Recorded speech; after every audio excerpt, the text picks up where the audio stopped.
Bonjour à tous, nous recevons aujourd'hui pour cet épisode spécial qui va se dérouler vraiment dans des conditions optimales. Je ne sais pas si vous voyez, que ce soit la qualité de l'image, que ce soit le setup, le plateau, vraiment on est dans des conditions merveilleuses et on a la joie d'accueillir aujourd'hui Valérie sur ce nouvel épisode des Instants T.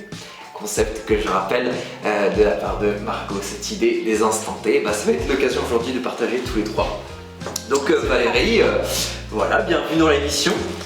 Tu es une grande amatrice de thé. Hein. Oui, depuis très longtemps. Depuis très longtemps. Et aujourd'hui on a choisi un thème bien particulier, qui est un thème qui te parle, je pense, te connaissant. Donc on va parler de la rose. Alors quelle est ton image de la rose? Comment tu te la représentes? Qu'est-ce que ça représente pour toi la rose? La rose, c'est déjà un parfum, c'est la beauté, c'est la décoration, c'est le jardin. Et évidemment, je pense à Giverny, puisque nous sommes juste à côté de Giverny et les roses, bien dans le coin où nous habitons, il y en a beaucoup. Ouais. Donc là, c'est important de la rose. Et c'est pas un hasard qu'on tourne cet épisode en ce moment même, parce qu'on est dans la pleine période de floraison des rosiers. Ça fleurit de toute façon jusqu'à la fin de l'été, suivant les variétés. Mais là, quand même, on est une très belle saison pour observer les rosiers. Donc en cette période de déconfinement, je vous invite vraiment, quand vous pouvez, de manière raisonnable, bien sûr, sortir, aller dans les grands espaces et surtout là où il y a les rosières, surtout là où il y a les arbustes de rosiers sauvages pour profiter de tout ça. Alors bien sûr, on parle de thé ici. Et le thé et la rose, c'est une grande histoire d'amour, on peut le dire. Parce qu'il existe des thés parfumés à la rose, je pense, depuis de nombreuses décennies. Et aujourd'hui, nous allons goûter une sélection de thés parfumés à la rose, avec présence ou non de véritables fleurs, mais en tout cas, on va vraiment tourner autour de la rose, avec plusieurs maisons de thé et plusieurs familles de thé. On va commencer tout de suite avec le premier thé, qui est un thé, je ne sais pas s'ils le font encore, de chez Mariage Frères, qui s'appelle thé blanc brume de rose. Donc on va commencer par un thé blanc. C'est bien de commencer par le thé blanc, qui sont des thés assez fins, assez doux au niveau du parfum, qui ne vont pas être trop invasifs, qui ne vont pas trop inonder le palais. Alors bien sûr là on est sur des thés parfumés, mais toujours est-il qu'un thé blanc va être une bonne, on va dire un bon démarrage en douceur. Alors de mon souvenir, il y avait dans ce mélange parfois des boutons de rose. Là voilà, il en reste un petit. Le thé blanc, comme on le sait déjà, est très volumineux, il va falloir en mettre pas mal pour qu'on puisse bien sentir les parfums. Mais d'abord on va regarder les feuilles, comme d'habitude. Donc ça a l'air d'être un paille moutane de Chine. On aperçoit une cueillette, on va dire classique, voire semi-fine, avec quelques bourgeons quand même par-ci par-là. C'est ce qui caractérise quand même le thé blanc. Et donc un bouton de rose, c'est plus à visée d'ornement, parce que les boutons de rose comme ça, il en faut quand même une certaine quantité pour que ça puisse vraiment parfumer. Alors, on va sentir ça, honneur à notre invitée Valérie. Un parfum très subtil. Alors, il faut préciser que ce thé-là, a plusieurs années. Voilà, on a beaucoup de thé ici, et tu en as aussi beaucoup, donc forcément on ne peut pas tout boire d'affilée. Et il y a des thés que l'on stocke. Après, le thé blanc, c'est un thé qui vieillit plutôt bien, si on sait bien le conserver. Et là, les parfums sont un peu estompés, mais on garde cette empreinte très puissante de la rose dans le temps. Il y a ce que j'appelle un peu ce côté citronné de la rose quand elle est assez puissante.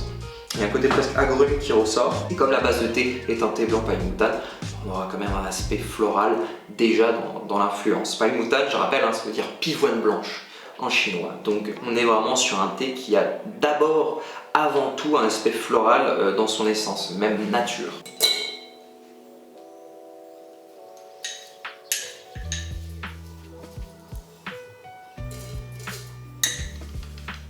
Donc là, il faut se dire qu'on prend à peine 1 gramme avec une cuillère comme ça pour du thé blanc. Donc il faut être assez généreux, je vais en mettre environ 3-4 cuillères. Alors, j'ai préchauffé donc une eau à 80 degrés. Bon, ça doit être suffisant pour un thé blanc. Mieux une eau pas trop chaude. Et pour l'infusion, il faudra être patient, parce qu'on va partir sur environ 5 minutes d'infusion. Comme il a un peu vieilli, on va laisser le temps de bien infuser. Et voilà. C'est parti pour 5 minutes d'infusion.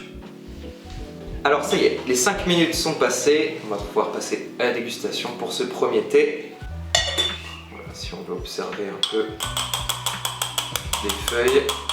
On peut sentir, souvent ce qu'on va sentir là dans les feuilles, c'est ce qui ne sera pas dans la tasse.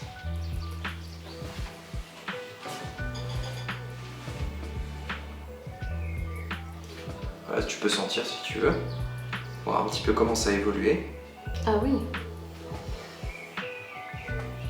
Voilà. Alors il y a une partie très capiteuse du parfum qui est restée. Voilà. Ce qui aurait pu l'amener, ça aurait été peut-être une eau plus chaude, mais du coup tu aurais gagné en amertume. Donc là il y a le côté vraiment très végétal de la rose, presque bois de rose, encens, essence de rose. Donc c'est très puissant. On peut imaginer que du coup ça sera assez doux dans la tasse en comparaison. C'était un petit peu plus frais et fleuri avant. Tout à l'heure, ouais. Donc ça, on peut imaginer que c'est ce qui a été infusé.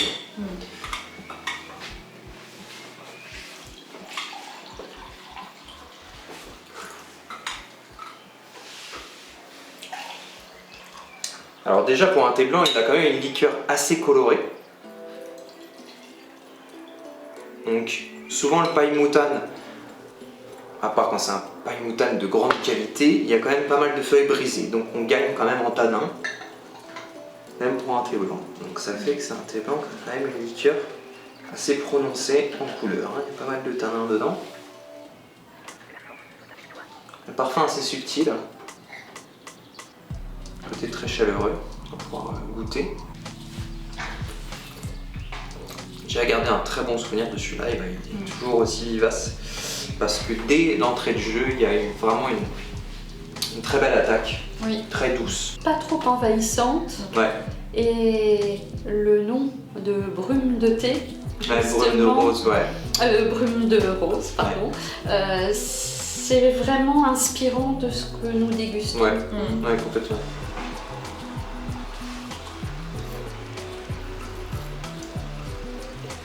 Vraiment une attaque, ça c'est le type de thé que tu bois en fin d'après-midi, avec tout ce côté voluptueux, presque après la pluie, quelque chose de très réconfortant, très doux, toute la douceur que les thés voluptueux, somptueux de la rose.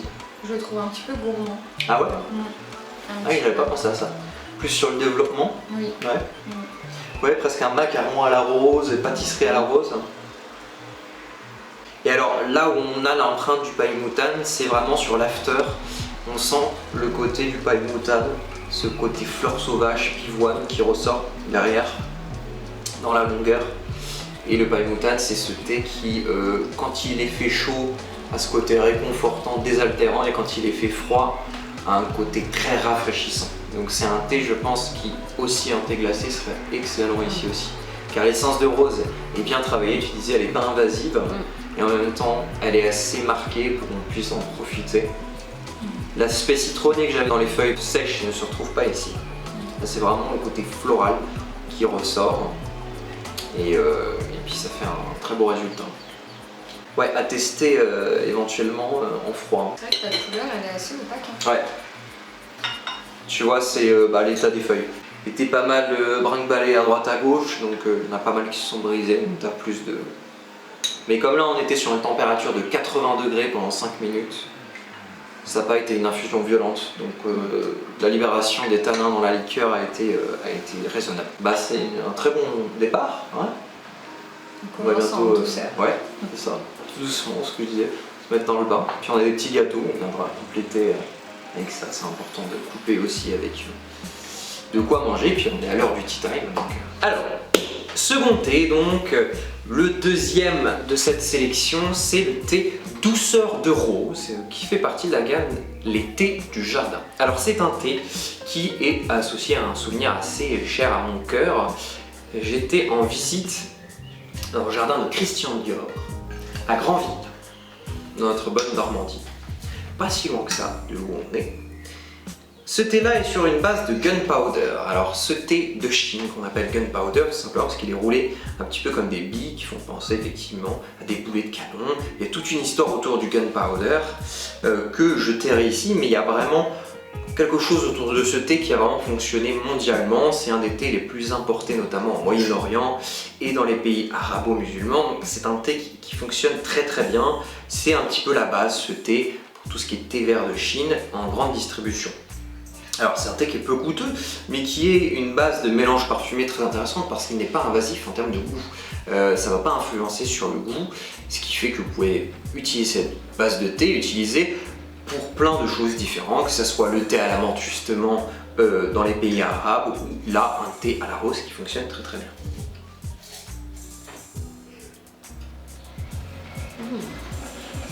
La fraîcheur. Oui, il y a un côté un peu fruité moi je trouve.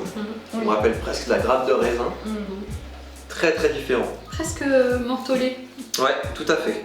Justement, ça rappelle, comme on associe toujours ce thé à la menthe nana, notamment au Maroc, eh bien, on pense rapidement au côté mentholé. Voilà. Non, c'est pas très connu, c'est la marque Herbatica, qui font aussi d'autres choses que le thé, bien sûr. Ils doivent importer ce thé directement de Chine, ou en tout cas négociant. C'est souvent le cas à Hambourg, en Allemagne, la plaque tournante du thé en Europe. Dans tous les cas, ils sont basés à Le Fayel, voilà, 60 680. Et Herbatica donc, fait d'autres choses que le thé, donc j'imagine que la manière dont ils ont parfumé avec la rose doit être assez naturelle. On voit pas mal de parfums appliqués, mais aussi des pétales de rose, donc possiblement une belle qualité de parfum. Alors on va regarder ça tout de suite de plus près. Et il y a même carrément là une feuille d'autre chose qui c'est peut-être même une feuille de rosier, c'est pas impossible. Oui, ça fait penser à une feuille de une rosier. feuille de rosier, Ouais. tout à fait. Donc ça c'est assez intéressant. Trouver carrément une feuille de rosier dans le mélange. Donc voilà, après le reste, hein, c'est du gunpowder avec même des petites tiges. Donc on va peut-être avoir un côté un peu végétal, boisé. Des bois de rose qui pourraient être intéressants. Là, je peux mettre seulement 2 cuillères en sachant que j'essaie d'avoir des feuilles pas trop brisées, que les feuilles vont s'ouvrir sur un gunpowder, hein, c'est le principe. Les feuilles ont été roulées, donc faut pas trop doser. Pour le coup, c'est l'inverse. Petit dernier, tac. C'est une eau plus chaude, mais à 90 degrés. Hein. Puis le temps d'infusion, ça devrait être assez rapide, 2 minutes devrait suffire.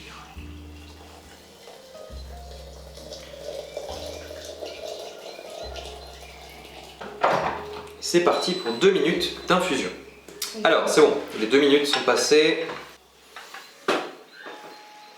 À nouveau, une liqueur assez colorée. Et alors là, au niveau du nez, ça n'a rien à voir.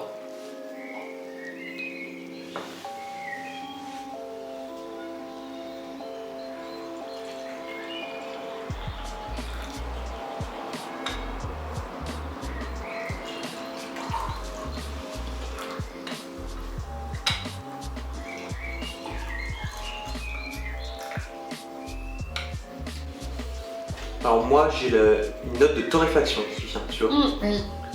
Vraiment tu sens que c'est un thé qui a été passé au wok quoi. La méthode traditionnelle en Chine qui est une cuisson au wok. Pour la stabilisation des feuilles, pour la dessiccation des feuilles. Alors, je vais jeter un œil aussi sur les feuilles. Est-ce qu'elles ont eu bien le temps de s'ouvrir? Oui quand même. Hein. Ah oui. Et alors là oui il y a un côté vraiment bois brûlé. Hein. Oui, et moi je trouve un petit peu marron, non? Hein? Plus que dans Oui, la tasse. un peu coquillage. Un peu minéral, marin. Tout à Très fait. original. Voilà, je vais goûter. Une liqueur bien orangée qui tire sur le brun. Hein. Oui. Caramel assez profond. Je le trouve assez discret en parfum. Peut-être que j'aurais dû le laisser plus longtemps ou le doser un peu plus fort. Mais j'avais peur qu'il gagne en amertume parce qu'avec un gunpowder comme ça, ça peut vite gagner en Du amertume. coup, Le parfum, tu le trouves assez oui, discret. le goût de la rose est vraiment estompé, Très discret, très discret. Après, il faut savoir que c'est un thé qui doit avoir 5 ans celui-là. Là, j'ai vraiment sorti les Alors, fonds de placard, hein, on peut le dire, parce que je bois pas du thé à la rose tous les jours. Mais c'est l'occasion d'en profiter en bonne et due forme. Alors, pour moi, je vois 3 étapes. Il y a tout de suite, on ne sent pas. Après, il y a une deuxième étape où on sent davantage, et puis une longueur encore différente jusqu'à ce que le parfum s'estompe. Ouais. Ouais, il est plus dans la longueur. ça se dévoile au fur et à mesure. Oui. Moi, au début, j'ai le côté rose sèche en fait, peau pourrie, avec cette notion de torréfaction, d'assèchement. En fait, il est très intéressant à la dégustation. Parce que comme il se dévoile en plusieurs étapes, C'est ça.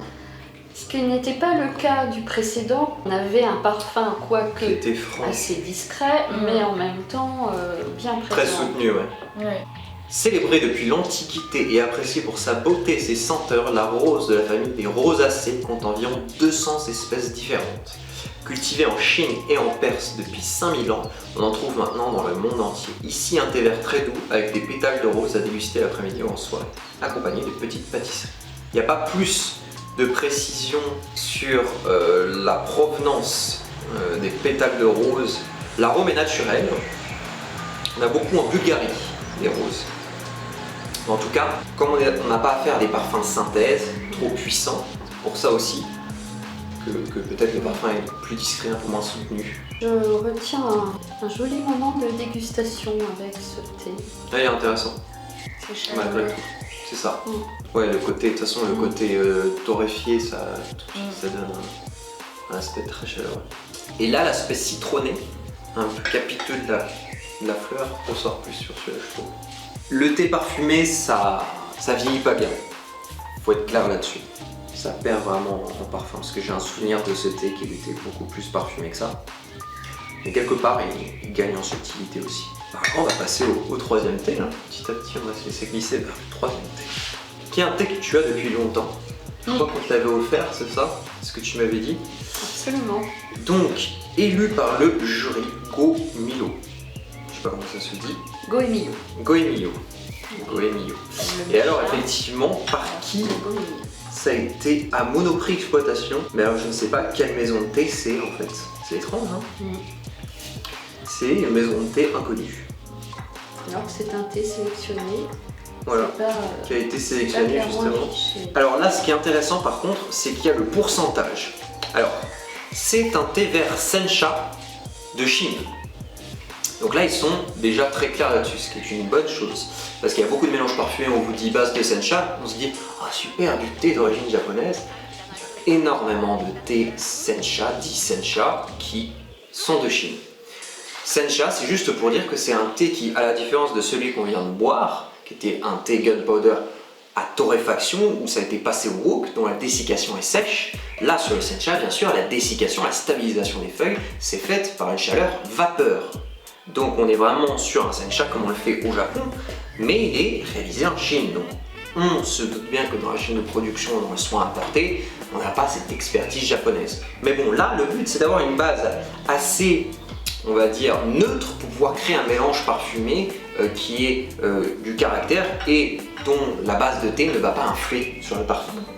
Donc le Sencha de Chine est tout trouvé pour ce genre de choses parce qu'on n'a pas du tout cette influence du terroir japonais qui est apportée par le savoir-faire japonais aussi, mais par la terre japonaise en tant que telle, le terroir en tant que tel. Donc là, on est sur un thé vert de Chine type Sencha, et ce qu'ils disent, c'est qu'on est en termes de pourcentage à 97,5% de Sencha, 2% de pétales de rose, c'est quand même un bon pourcentage, et de l'huile essentielle de rose bulgare. Bon là, le taux est minime, 0,05%, mais pour les huiles essentielles qui parfument énormément, il n'y a pas besoin de beaucoup de quantité, même un peu seulement peut suffire à assez parfumer le mélange. Donc là, c'est très intéressant d'avoir le pourcentage, c'est rare, donc il y a une grande transparence du produit ici. Donc c'est plutôt intéressant. Et donc j'imagine que ça a été du coup vendu via Monoprix Exploitation. Mais c'est une certaine Julie Aurouet qui s'est occupée de ça. Le nom de la personne. Il y a est le nom de la spécifié. personne, voilà. Donc est-ce que c'est la personne qui a créé le mélange, qui l'a sourcé, ou est-ce que c'est juste le service client? Nous ne saurons pas. Donc l'aspect des feuilles, pour un Sencha de Chine, c'est un plutôt bel aspect. Hein. J'ai vu des Sencha de Chine bien plus terne que ça, bien moins en aiguille que ça, bien plus brisé que ça. Donc là, il y a quand même un respect de la feuille. Le tri n'est pas systématique, hein, on a quelques brindilles, donc on n'est pas sur la top qualité, mais ça reste tout à fait honorable. Au niveau du parfum,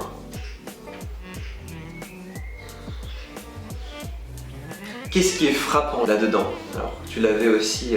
Le poivre. Ouais, le poivre. Hein. Vraiment le poivre, j'ai presque, pour aller dans l'impression, le poivre blanc. Il y a un côté très poivré, donc très épicé dans cette rose-là. Beaucoup de pétales. Oui, il y a quand même pas mal de pétales, on disait 2%. C'est beaucoup, hein. Même visuellement ça se voit bien. Donc je suis très curieux de le goûter celui-là parce que je l'ai jamais goûté celui-là. Alors là pareil, on ne dose pas trop fort, ça va s'ouvrir, hein. Vraiment, on fait attention à ça. Donc 2 belles cuillères pour la note théière qu'on remplit de moitié à 60-70 centilitres, ça suffira largement.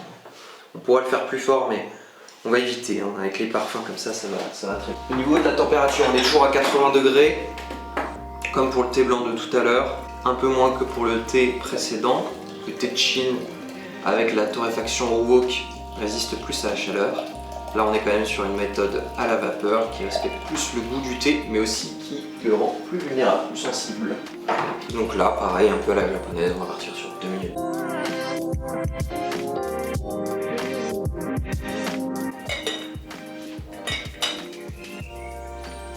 Et des vapeurs qu'on a pu sentir, on était sur quelque chose de complètement différent. Déjà au niveau de la couleur,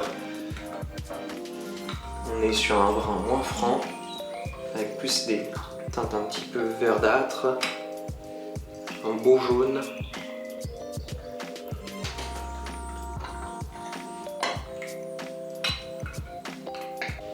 Les feuilles, hein, on le disait, très très différent. On disait donc le poivre qui est ressorti, mais d'autres choses, avec une note, on va dire, plutôt pyrogénée, parce que moi je sens de l'encens.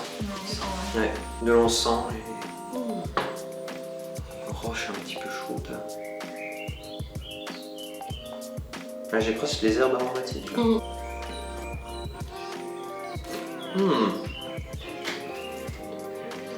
Ah, il est très parfumé. Hein. Oui, et en même temps, une certaine subtilité. On pourrait s'attendre à quelque chose de plus envahissant. Oui, ça s'adoucit avec le... C'est ça, avec l'infusion. Mais définitivement, le poivre, il est bien là, en attaque. Mais derrière, ouais, il y a cette fraîcheur de la rose. Hein. Rose bulgare qui est très connue dans le style. Qui a vraiment des caractéristiques propres. Je sens à la dégustation la présence de l'huile essentielle. Ouais. Oui, je trouve qu'il a plus de consistance, il est un peu anguleux dans la structure de bouche. Et surtout, je trouve que là, en finale, il y a de l'astringence. Hein. Il y a de l'astringence en finale.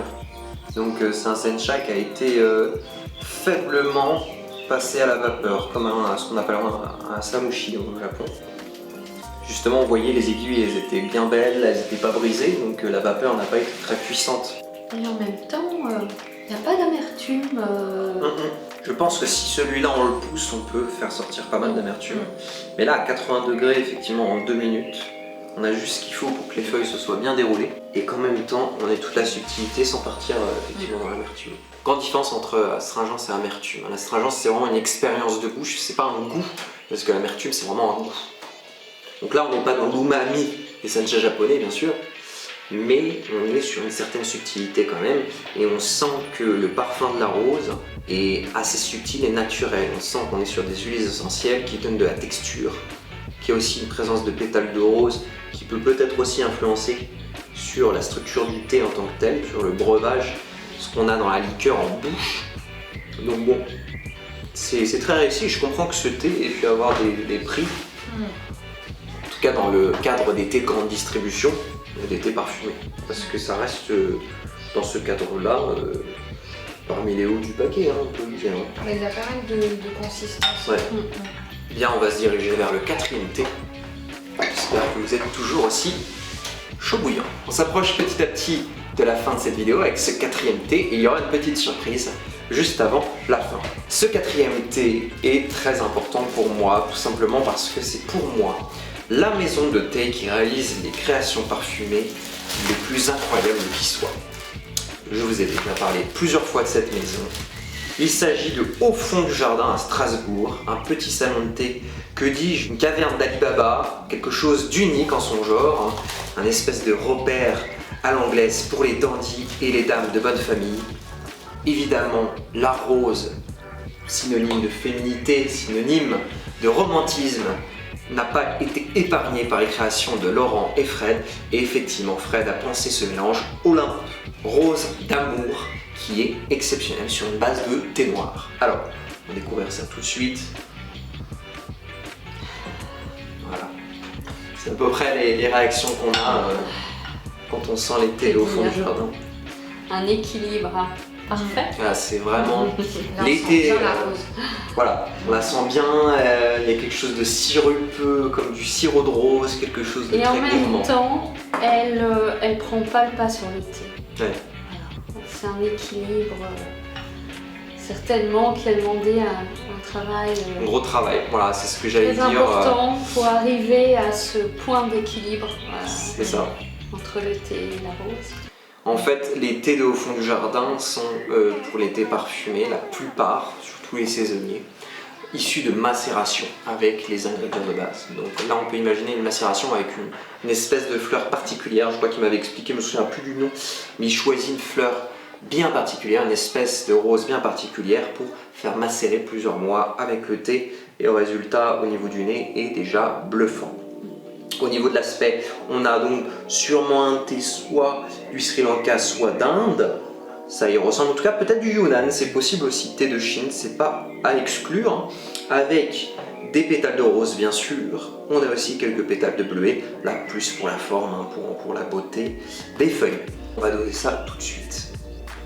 Alors comme c'est un thé, voilà, qui est pas totalement de feuilles entières, je vais 1,5 cuillère, ça sera largement suffisant et vraiment les parfums sont puissants, donc ils vont très bien ressortir sans souci. Pour la température de l'eau, là on peut y aller, 95 degrés sans problème.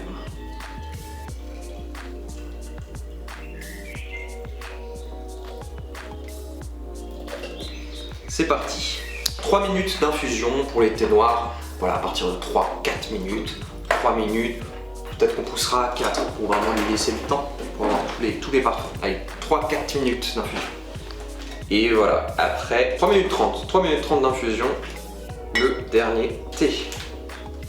Bien chaud, on est à 95 degrés. On va laisser refroidir ça juste après le service.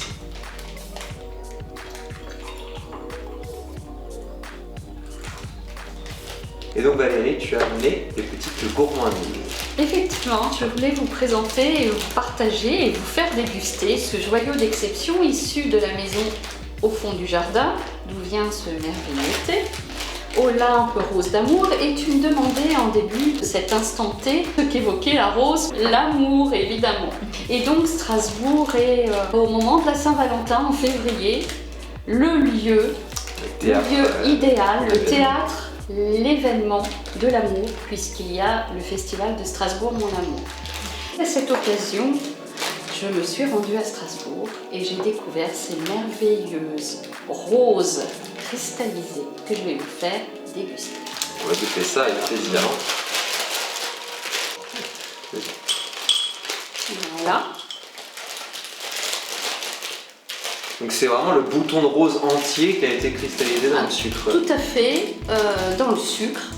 Et peut-être il y a un petit peu de couleur, Ouais, naturelle. Et à l'intérieur, donc il y a le bouton de rose. C'est super joli. Donc ça va accompagner et sucrer du coup de manière indirecte le thé qu'on va boire. C'est aussi l'occasion de déguster ces boutons de rose, par exemple dans du champagne. Ah. Une petite coupe de champagne avec à l'intérieur un bouton de rose cristallisé qui va se déployer. C'est Ok. très joli aussi à voir. Donc peut-être à mettre aussi dans le thé à la fin de la tasse, peut-être.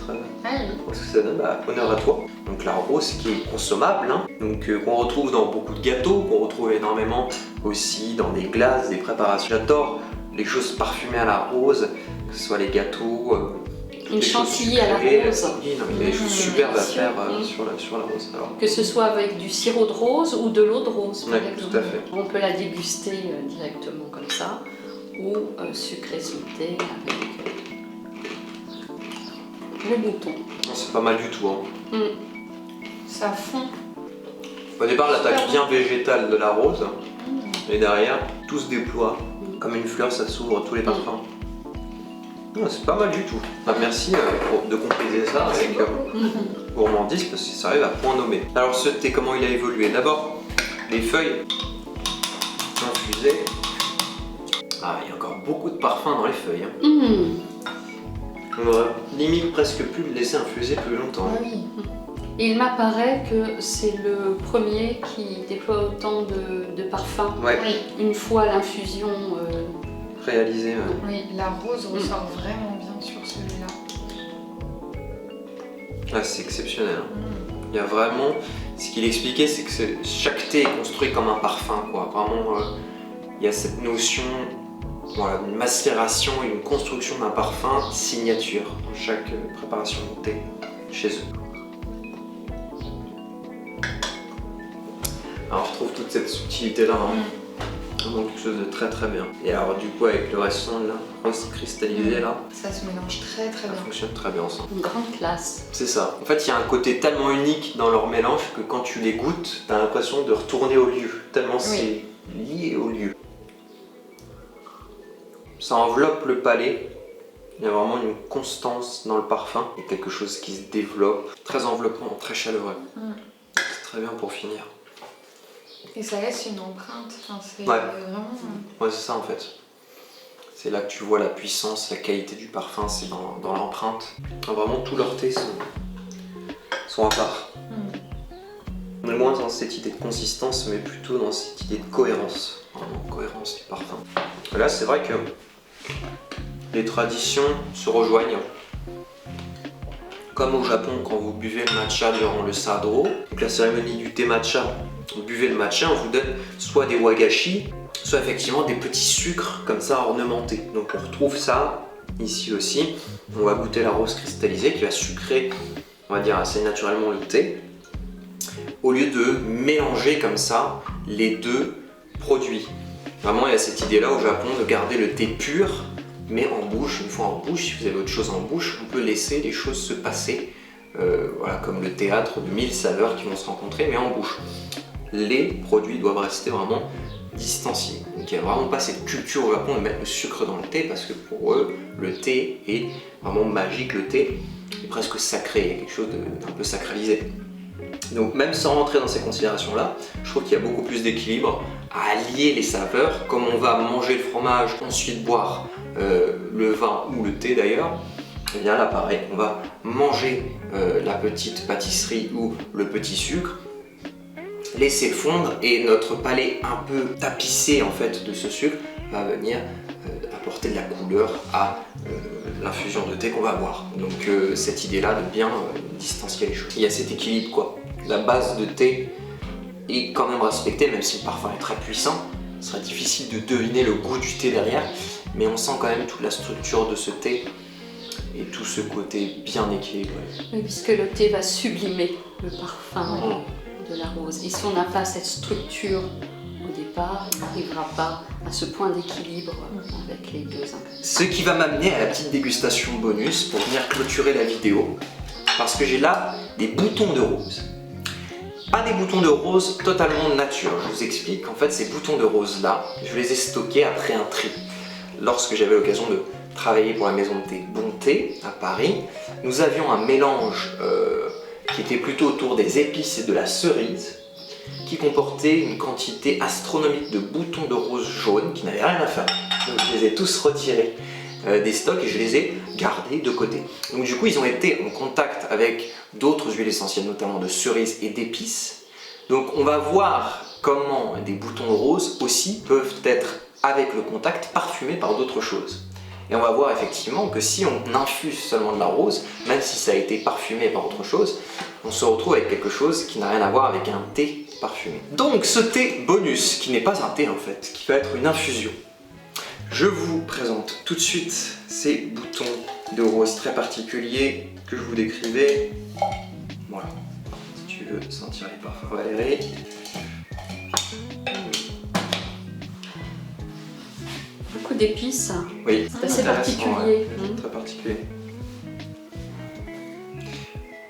Moi j'ai presque un truc chocolaté qui sort derrière. Ah oui, tout à fait. Chocolat noir assez puissant. Oui. Que là en fait, comme ils ont été baignés dans les parfums d'épices, comme je vous disais tout à l'heure, c'est très fort en parfum, mais en goût ça va être très léger.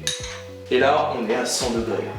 Vraiment, on peut y aller, ce n'est pas du thé. Les plantes, on les infuse plutôt à une température très chaude, voire même on fait des décoctions, c'est-à-dire qu'on va faire vraiment bouillir les plantes pour faire sortir tous les arômes de la plante. Bien sûr, il faut faire attention au temps quand on fait une décoction parce que souvent on tombe dans l'amertume. Là, on est sur une infusion parce que ça va assez vite refroidir. On va laisser quand même 5 bonnes minutes.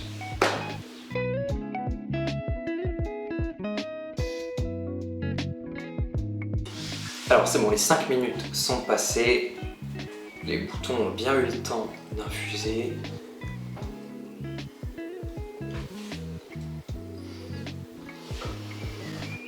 Voilà. C'est puissant. Le végétal est bien ressorti. Oui. Avec un petit côté fleur sauvage quand même derrière. Dans mon souvenir, un très beau jaune. À l'instar de la couleur des boutons. Oui, c'est jaune doré. Alors déjà, je trouve qu'à l'odeur, il y a quelque chose qui me rappelle la verveine, moi. Je sais pas si vous avez ça. C'est juste. Vraiment les tisanes, quoi. Oui, ça fait tisane. On n'est plus dans le thé. Alors en sachant que le mélange dans lequel avait macéré ces boutons de rose, c'est un mélange de rooibos. Et je vois qu'il y a effectivement des petites aiguilles de rooibos encore au fond. Donc il y aura peut-être une petite influence du goût du rooibos lui-même. Il y a cet aspect à la fois de plantes qui rappellent les tisanes, plantes sans alcaloïdes, sans théine pour le coup, et en même temps côté un petit peu végétal boisé. Alors l'attaque est clairement imprégnée de ce que je vous disais, les épices et la cerise, donc il y a un côté très fruité, épicé qui ressort, mais qui n'est pas dû du coup au bouton de rose. Et ce qui paraissait très surprenant, tu disais... Je disais on ne sentait pas et on n'avait pas beaucoup le goût de la rose et même quasiment pas. Voilà. Alors ça prouve bien une chose, c'est que simplement les boutons de rose, bon là c'est un peu biaisé parce qu'ils ont été en contact avec d'autres ingrédients, mais ne suffisent pas à vraiment influencer sur le goût de ce que vous boirez. En fait le problème c'est que c'est pas forcément quelque chose qui, une fois infusé, va libérer beaucoup de parfum en soi, les boutons de rose. Donc dans un mélange parfumé, vous ne pouvez pas simplement y mettre des boutons de rose et attendre que ça ait un parfum de rose. C'est pour ça que dans certains cas, envoyer des huiles essentielles, dans d'autres, des parfums de synthèse. Et encore, c'est ce qui reste le plus efficace de la macération. Et ça, c'est ce qui est le plus efficace pour effectivement avoir un goût constant, comme on l'a vu, de véritable rose. Ce qu'on a vu aussi par exemple, c'est les boutons de rose infusés dans du lait, mais infusés un long moment, réchauffés dans le lait, puis infusés, laissés macérer. On en revient aussi à la macération. Toujours pour vraiment capter tous les parfums. Voilà, c'était la petite dégustation bonus pour venir conclure un peu tout ça. En tout cas, j'espère que cette vidéo vous aura plu. On a pris beaucoup de plaisir à la tourner dans ces conditions géniales. Merci du coup à Bruno qui a été le chef-op sur tout ce tournage, toute cette production. Voilà, je vous mettrai ces petits liens pour que vous puissiez voir un petit peu ce qu'il fait et surtout dans la photo, il a du très beau matériel et puis des belles compétences pour toutes ces choses-là. Il démarre en vidéo, donc voilà, ça a été un très bon test pour lui et je trouve que ça rend très bien, en tout cas de ce que je vois. N'hésitez pas à l'appeler si vous avez des projets pour travailler avec lui. entre Normandie et Paris, bah, ça sera, je pense, de son côté avec plaisir. Et toi, Marco, qu'est-ce que tu en as pensé de cet instant T? Quel thé a été le meilleur pour toi? Alors moi j'en ai deux qui ressortent. Le premier, mon préféré, c'est le thé noir de chez Au Fond du Jardin, que j'adore. Déjà j'adore Au Fond du Jardin, mais en tout cas ce thé, je trouve que la rose ressort vraiment. Une vraie dégustation à la rose pour moi. Et ensuite le deuxième, c'est justement le deuxième thé qu'on a goûté, qui pour moi me fait penser un petit peu au café. Donc les amateurs de café, je pense que ça peut vous plaire. Voilà, c'est les deux thés qui sont ressortis. Avec la torréfaction à la chinoise au wok, fait ressortir ces arômes de torréfaction justement, qui rappellent le café. D'accord. Et toi Valérie, ça a été un plaisir de te recevoir sur cette vidéo. Alors dis-moi un petit peu ton ressenti. Alors, moi aussi, je rejoins Margot. J'ai une préférence pour Olympe d'amour au fond du jardin. J'ai beaucoup aimé Brume de rose. J'ai trouvé ce thé une grande subtilité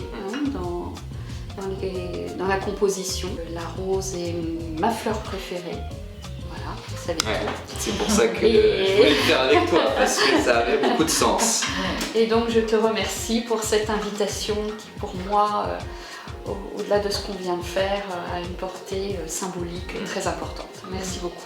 Bah avec plaisir, on se retrouvera peut-être sur d'autres numéros. Moi écoutez, mon thé préféré, je pense que je vous rejoins, c'est la rose d'Olympe, mon amour de Au Fond du Jardin, qui voilà, encore une fois par ses techniques de macération excelle. J'ai trouvé très surprenant et très intéressant le troisième. Donc le fournisseur, on ne sait pas trop, mais qui avait été sélectionné en distribution, pas à Monoprix pour le coup, mais il y a de nombreuses années je pense. Ce thé il devait avoir 6 ou 7 ans facile, qui a très bien vieilli et qui avec cette note poivrée était très intéressant. Et le Brume de rose qui me plaît pas mal aussi, ça reste parmi des références sur les thés à la rose, donc de chez Mariage Frères. Voilà, en tout cas, j'espère que ça vous a plu. Je sais que les puristes auront du mal avec cette vidéo parce qu'on parle de thé parfumé, mais il en faut pour tous les goûts. A très bientôt sur Curiosity, il y aura plein de belles choses qui viendront comme d'habitude. Et puis portez-vous bien d'ici là, j'espère que tout se passe bien de votre côté. Profitez de vos jardins, profitez justement de tous ces rosiers. Et à la prochaine. Merci pour votre curiosité. À bientôt.